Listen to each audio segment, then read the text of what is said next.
Miss world 2025 పోటీల్లో పాల్గొంటున్న వివిధ దేశాల సుందరీమణులు ఇవాళ బుద్ధ పూర్ణిమను పురస్కరించుకొని నాగార్జున సాగర్లోని బుద్ధవనాన్ని కాసేపట్లో సందర్శించనున్నారు. ప్రపంచవ్యాప్తంగా 110 దేశాలకు చెందిన అందగత్తెలు మిస్ వరల్డ్ పోటీల్లో పాల్గొంటుండగా ఆసియా దేశాల నుంచి వచ్చిన వారు మాత్రం బుద్ధవనం సందర్శనకు వెళ్తున్నారు.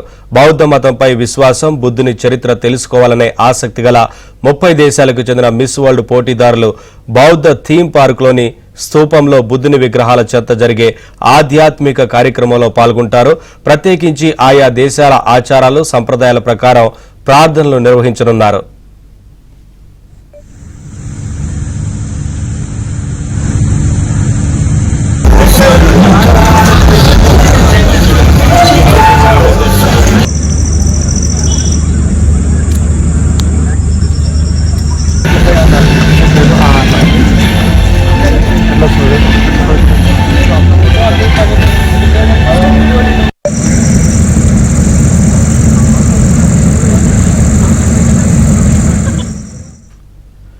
హైదరాబాద్ నుంచి భారీ బందోబస్తు మధ్య పర్యాటక అభివృద్ధి సంస్థ ప్రత్యేక బస్సులో సుందరీమణులను నాగార్జున సాగర్ కు తీసుకువెళ్లనున్నారు.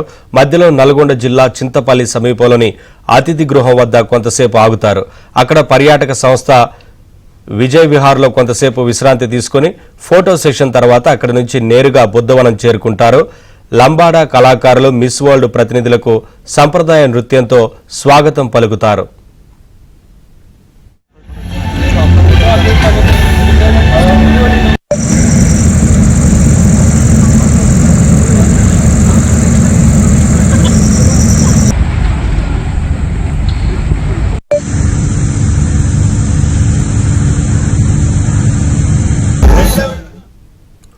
బుద్ధుని ప్రియ శిష్యుడు ఆచార్య నాగార్జునుడు నడియాడిన కృష్ణా నదీ తీరం నాగార్జున సాగర్ జలాల సమీపంలో 274 ఎకరాల విస్తీర్ణంలో కేంద్ర, తెలంగాణ ప్రభుత్వాలు సంయుక్తంగా బుద్ధవనం, బౌద్ధ థీమ్ పార్కును అభివృద్ధి చేశాయి.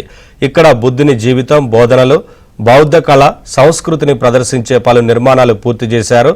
మిస్ వరల్డ్ పోటీదారులు ఇక్కడ ధ్యానం చేసిన తర్వాత 25 మంది బౌద్ధ సన్యాసులు బైలికుప్ప మహాబోధి పూజలు నిర్వహిస్తారు. పురావస్తు నిపుణుడు శివనాగిరెడ్డి బుద్ధవనం ప్రాజెక్టు ప్రాముఖ్యత, ప్రాశస్త్యంను వివరిస్తారు. అందాల భామల రాక నేపథ్యంలో పర్యాటక శాఖ అధికారులు బుద్ధవనాన్ని సుందరంగా ముస్తాబు చేశారు.